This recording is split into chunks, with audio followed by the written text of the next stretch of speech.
L'OL, quelle remontada, 18e et dernier en décembre, 6e et européen donc au mois de mai. Tweet de Sébastien Tarago, la formidable réussite de l'OL, c'est Pierre Sage, certainement pas le mercato d'hiver. Voilà. Je cite mes sources. La remontada de l'OL, est-ce avant tout la réussite de Pierre Sage? Olivier, vous nous dites oui, mais pas que. Bah non, c'est le je suis... mais pas que qui m'intéresse. Ouais, je ne suis pas tout à fait d'accord avec le tweet de Sébastien. Effectivement, c'est indéniable que Sage a fait un travail extraordinaire. Il prend une équipe qui est moribonde, qui est lanterne rouge, et il finit européen. Qui aurait parié il y a 5 mois que Lyon finirait devant l'OM, Rennes ou Lens? À mon avis, personne. Mais il n'empêche qu'il n'y a pas que cet ingrédient-là, même s'il compte énormément, il y a aussi la puissance du mercato, parce qu'ils ont investi la modique somme de 50 millions. C'est pas... Comment? 57, je crois. J'ai 56, c'est des brouettes. Ouais, on est plus près de 57 que 50. Ah, bah ça compte. Hors bonus. Ouais. Donc c'est encore plus. Donc ça aussi, ça explique des choses. Après, il y a des mercatos où on dépense beaucoup, où on ne trouve pas forcément des bonnes pioches.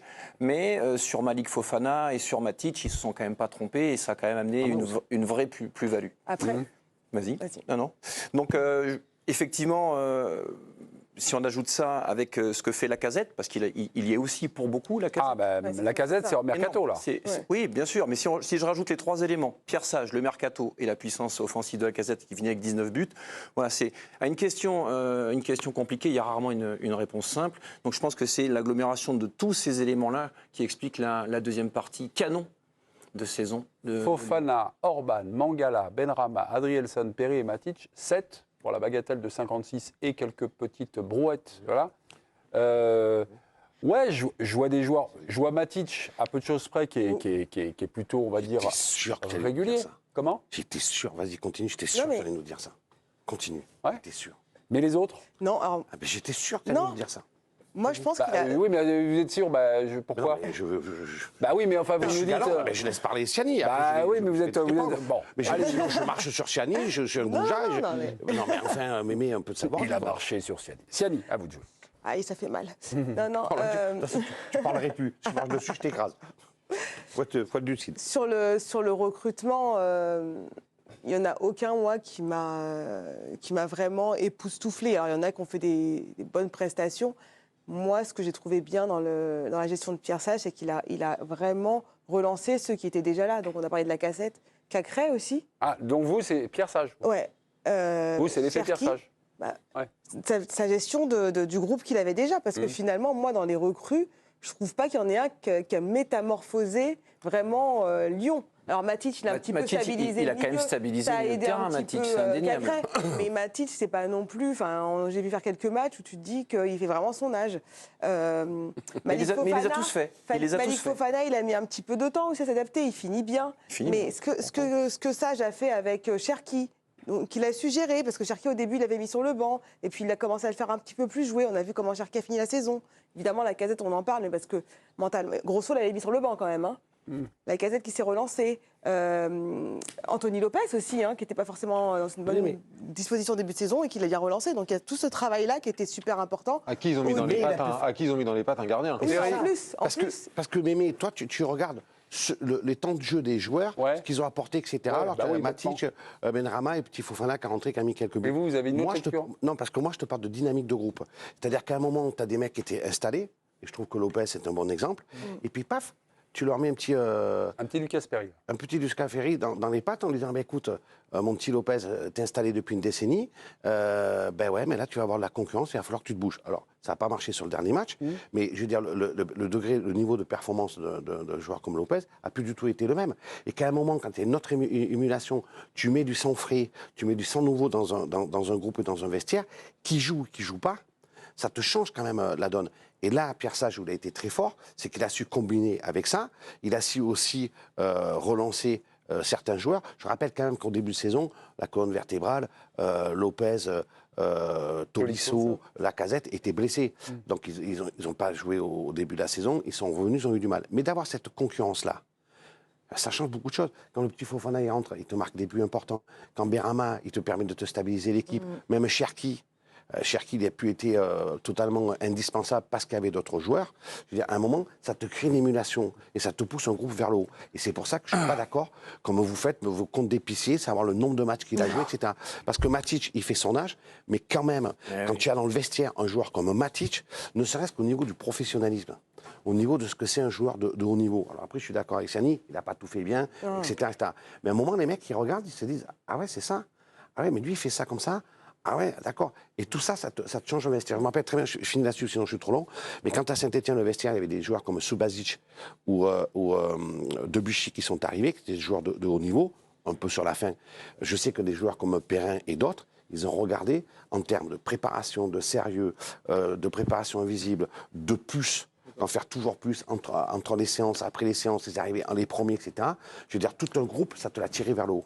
Et ça a permis l'émergence de joueurs comme Saliba. Si je peux ajouter juste un truc, par exemple, Benrahma, ce qui a été salué aussi, c'est son état d'esprit. Il est arrivé, c'était très lourd le vestiaire quand ils étaient derniers. Quand tu es dernier du championnat, c'est très lourd. Et un joueur comme Benrahma qui arrive avec sa bonne humeur, de la légèreté, ça a aussi apporté quelque chose à un vestiaire qui était assez traumatisé par la première partie. Ça a permis de régénérer un groupe. Mais habituellement, quand on fait un mercato, tu t'attends à ce qu'il y ait 6 joueurs qui arrivent et que sur les 6, il y en a 5 qui prennent la place de titulaire. C'est pas vraiment ce qui s'est passé. Oui, c'est vrai. Je suis d'accord sur l'émulation, je suis d'accord sur... Ça a beaucoup aidé, ça a donné la dynamique. Et finalement, les joueurs du mercato, c'est sur le dernier tiers du championnat qu'ils ont beaucoup apporté, beaucoup aidé. Mais si tu prends les 5-6 recrues, Mangala, 25 millions, n'a pas joué. Il y a eu des blessures, il n'a pas joué. Orban n'a pas joué. Matic, chacun a son avis sur Matic. Mais il a regarde la des stat, choses, c'est vrai. Yvan, regarde la stat qui passe en ce moment sur la Rivière. 80%, Lyon affiche 80% de vie avec Matic. Oui, Seulement 21 victoires quand il ne joue pas. Le débat, il n'est pas sur Matic. Matic, il a fait du bien très bien. Il a fait aussi du mal à Rennes, mais il a fait du bien à Lyon. Mais le débat, il est est-ce que sur le mercato, non, c'est pas les joueurs qui sont arrivés, où je suis d'accord avec eux, c'est pas les joueurs qui sont arrivés au mercato, c'est un ensemble de choses qui ont fait les choses. Pierre Sage mérite une médaille, un trophée sur ce qu'il a fait, de sortir l'équipe et d'arriver à créer cette émulation. Après ça a été préparé, l'avenue de Pierre Sage. Textor y avait pensé depuis longtemps, il a eu le temps de le mettre en place, de lui préparer le terrain et tout. Donc c'est aussi un peu Textor, c'est un peu la réussite de John Textor. Il a mis un entraîneur entre les deux pour lui montrer tout ce qu'il fallait pas. Voilà, exactement. C'est surtout John Textor qu'il faut féliciter. Textor, c'est fort. Hommage Maxence Cacré, Alexandre Lacazette, donc sur Pierre Sage. C'était hier soir, après donc cette victoire contre Strasbourg et cette 6e place gagnée. Écoutez-les. Je pense que nos objectifs à chaque fois étaient à notre portée. C'est là où le coach Pierre Sage a été bon. Il nous a parlé de maintien plutôt que de parler d'Europe quand on était tout en bas. Donc déjà c'était intelligent et on s'est fixé des objectifs auxquels on croyait. Il a ramené un collectif, il a ramené de la simplicité, sa simplicité. Et c'est ça qui a tout changé. C'est un coach qui est incroyable, qui a donné du plaisir à rejouer au football à tout le monde et on peut que le remercier pour ça. Donc il y a un discours et il y a une méthode. C'est à peu près ça. La méthode, c'est les objectifs step by step et le jeu de l'Olympique Lyonnais, c'est considérablement développé, non Bernard parlait du match à Lille tout à l'heure. Je trouve qu'il est assez symbolique de ce qu'est cette équipe qui aurait sombré il y a encore 5-6 mois dans telles circonstances et qui là a continué à jouer, a continué à attaquer et on a été récompensé. Donc ça, je pense que c'est la signature de son nouvel entraîneur. Je ne sais pas si c'est de la légèreté, de l'insouciance ou juste le plaisir de rejouer au foot et de marquer des buts et d'attaquer, mais il est incontestablement le grand artisan de ce retour au premier plan et d'avoir su créer une équipe à partir d'un terrain qui était quand même brûlant, quoi. Il a su parce qu'il a pu aussi coacher. Ça, on en revient toujours, c'est un ensemble. Ça enlève rien au mérite de Pierre Sage, mais c'est un ensemble. Non, mais il a eu effectivement du coaching, il avait du matos, entre guillemets, pour faire entrer sur le...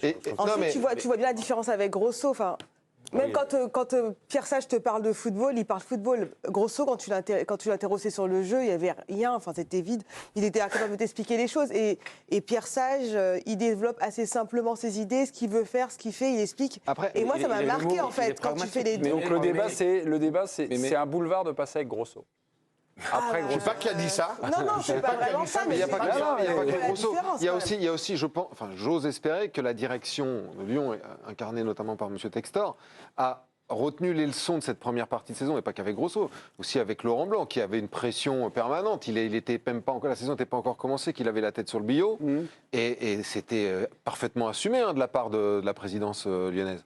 Là, il a compris que peut-être qu'il fallait arrêter de dire à l'entraîneur comment il fallait jouer, quoi, et avec qui. Damien, c'est un vœu pieux, parce que John Textor a d'autres clubs. Il y a Molenbeek, il y a Botafogo. Et ça vire sec dans les autres clubs de. Molenbeek a fait une bonne saison d'ailleurs. Ah oui, je sais pas, non. Ils sont descendus. Ah, ils sont descendus, merci beaucoup. Une autre stat trouvée par Maxime Lichtenvoet, qui est au 3e, qui a préparé le débat sur l'effet sage. Ça y est, il s'est mis à bosser. Oui, oui. Un avant, un après sur l'efficacité devant le but. Avant, il y avait sur le ratio donc but-tir, le ratio de réussite est 5,4%. Voilà. Et c'est passé, donc ça fait x3. Mais il faudrait corréler ça, c'est très intéressant, avec les absences de la Casette en début de saison aussi, parce que ça change beaucoup de choses. Il est extrêmement adroit, il a su faire évoluer son jeu, donc ça compte dans ses dans mais regardez, stats, ça compte. Olivier, si vous croisez aussi les chiffres, il y a à peu près le même nombre de tirs par match, Oui. il y a à peu près le même nombre de possessions, le même nombre de dribbles, enfin, c'est à peu près la même équipe. Sauf Mais là, le ratio, efficacité. Sauf à mon avis, le vecteur, la Casette. Bon, en tout cas, Il n'a pas merci loupé 10 matchs non plus. Et elle a raté quand même quelques-uns. Oui, mais ça. Il en a raté quelques-uns. Pas le... Après, ce qui est fort chez la Casette, puisqu'on parle de lui, c'est qu'il a, moi je vais en parler en tout cas, c'est qu'il a su faire évoluer son jeu en prenant de l'âge. Et ça, tout le monde n'y arrive pas, et surtout pas quand on est avant-centre. Il est moins dans la profondeur, il sait jouer davantage en pivot, et puis surtout, c'est toujours ses qualités de renard des surfaces extraordinaires. Il fait vraiment une très grande saison, et je souligne le fait qu'il sache parfaitement, il est capable, et ce qu'on peut le faire, de faire évoluer son jeu en prenant de l'âge, c'est très difficile. Ok. Tanguy, quelques informations mercato du côté de l'Olympique Lyonnais pour le prochain? Ça bouge déjà, effectivement. bouge Une déjà. information d'Hugo Guillemet qui est tombée cet après-midi sur le site L'Équipe. L'Olympique Lyonnais devrait recruter Abner, le défenseur latéral gauche du Betis Séville. Il coûterait 8 millions d'euros et remplacerait Enrique qui va partir. Il est en fin de contrat, il n'a pas reçu d'offre de prolongation